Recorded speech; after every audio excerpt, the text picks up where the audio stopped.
నమస్కారం. లక్ష్మీ పంచాంగం ఛానల్‌కు స్వాగతం. శ్రీమాత్రే నమః. అందరికీ శుభోదయం. ఈరోజు మనందరికీ అంతా మంచే జరగాలని కోరుకుంటూ ఈరోజు పంచాంగం, ఈరోజు శుభకార్యాలు చేసుకోవచ్చా?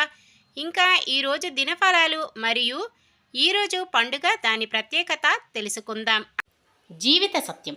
ఒకరోజు నీవు ఎదుటివాడికి పాఠం చెబుతావు, మరో రోజు ఎదుటివాడు నీకు పాఠం చెబుతాడు. అది జీవిత చదరంగం. ఈరోజు పంచాంగం చూద్దాం. శ్రీ క్రోధినామ సంవత్సరం ఉత్తరాయణం, గ్రీష్మ ఋతువు, జ్యేష్ఠమాసం, కృష్ణపక్షం, జూన్ 27, 2024 గురువారం. సూర్యోదయం ఉదయం 5:48 సూర్యాస్తమయం సాయంత్రం 6:50. చంద్రోదయం రాత్రి 11:48 చంద్రాస్తమయం ఉదయం 11:42. తిథి షష్ఠి సాయంత్రం 6:40 వరకు. తదుపరి సప్తమి. నక్షత్రం శతభిషం ఉదయం 11:28 వరకు. తదుపరి పూర్వభాద్ర. కరణము గరిజ ఉదయం 7:47 వరకు. తదుపరి వనిజ సాయంత్రం 6:40 వరకు. తదుపరి విష్టి. యోగము ఆయుష్మాన్ రాత్రి 12:26 వరకు. తదుపరి సౌభాగ్యము. అశుభ సమయాలు. రాహుకాలం మధ్యాహ్నం 1:57 నుండి 3:34 వరకు. యమగండం తెల్లవారుజామున 5:48 నుండి 7:26 వరకు. గుళిక కాలం ఉదయం 9:03 నుండి 10:41 వరకు. దుర్ముహూర్తం ఉదయం 10:09 నుండి 11:01 వరకు. తిరిగి మధ్యాహ్నం 3:21 నుండి 4:13 వరకు. వర్జ్యం సాయంత్రం 5:37 నుండి 7:08 వరకు. శుభ సమయాలు. బ్రహ్మ ముహూర్తం తెల్లవారుజామున 4:12 నుండి 5 గంటల వరకు.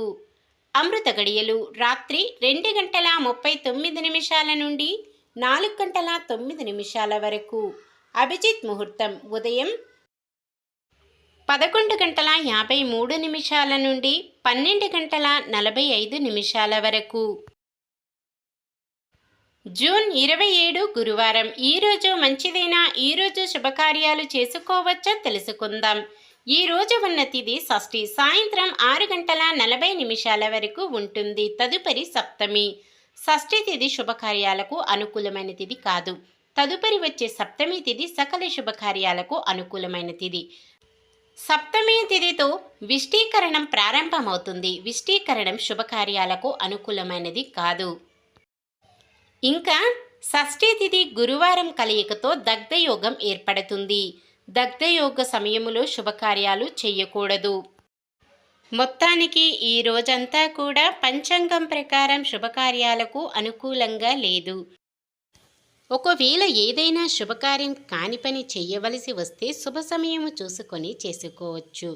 సాధారణమైన పనులు మనం ప్రతిరోజు చేసుకునే పనులకు ఎటువంటి దోషాలు ఉండవు కాబట్టి యథావిధిగా చేసుకోవచ్చు.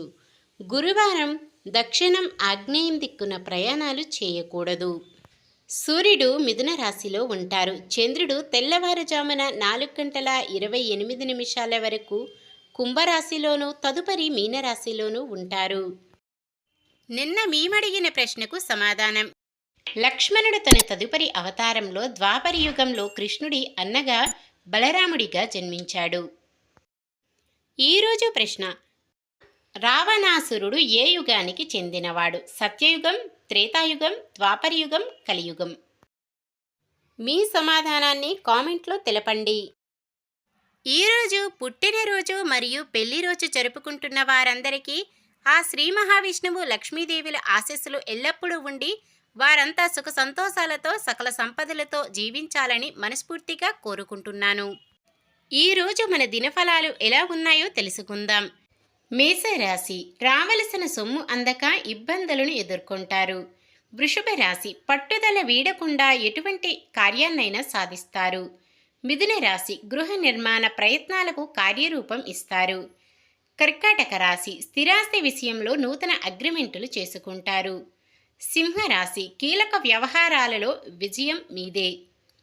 కన్య రాశి ఆలోచనలు అమలు చేసి ముందుకు సాగుతారు. తులారాశి వాహనాలు స్థలాలు కొనుగోలు చేస్తారు. వృశ్చిక రాశి ప్రత్యర్థులు మీపై కొంత అనుకూలత ప్రదర్శిస్తారు. ధనుస్సు రాశి విద్యార్థులకు పోటీ పరీక్షల్లో విజయం చేకూరుతుంది. మకర రాశి దైవిక కార్యక్రమాల్లో పాల్గొంటారు. కొందరు మీరంటే పడని మీకు అనుకూలంగా మారుతారు. కుంభరాశి సన్నిహితుల నుంచి కొన్ని సమస్యలు ఎదుర్కొంటారు. మీనరాశి ఆశ్చర్యకరమైన విషయాలు తెలుస్తాయి. ఇది ఈ రోజుటి పంచాంగం. మన గ్రహస్థితి ఎలా ఉన్నా ఆ భగవంతుని దీవెనలతో మనమంతా చల్లగా ఉండాలని మనస్ఫూర్తిగా కోరుకుంటున్నాను. మన బలానికి దైవ బలం తోడైతే అద్భుతాలు జరుగుతాయి. ప్రతిరోజు మర్చిపోకుండా దైవనామ స్మరణం చేయడం మంచిది. ఈ వీడియో నచ్చితే లైక్ చేయండి. మన వాళ్ళందరికీ ఉపయోగపడవచ్చు, షేర్ చేయండి. మన ఛానల్ని ఎవరైనా కొత్తగా చూస్తున్నట్లయితే సబ్స్క్రైబ్ చేసుకోండి. పక్కనే ఉన్న బెల్ ఐకాన్ని క్లిక్ చేసి ఆల్ అనే ఆప్షన్ని సెలెక్ట్ చేయండి. నమస్కారం. లోకా సమస్త సుఖినో భవంతు.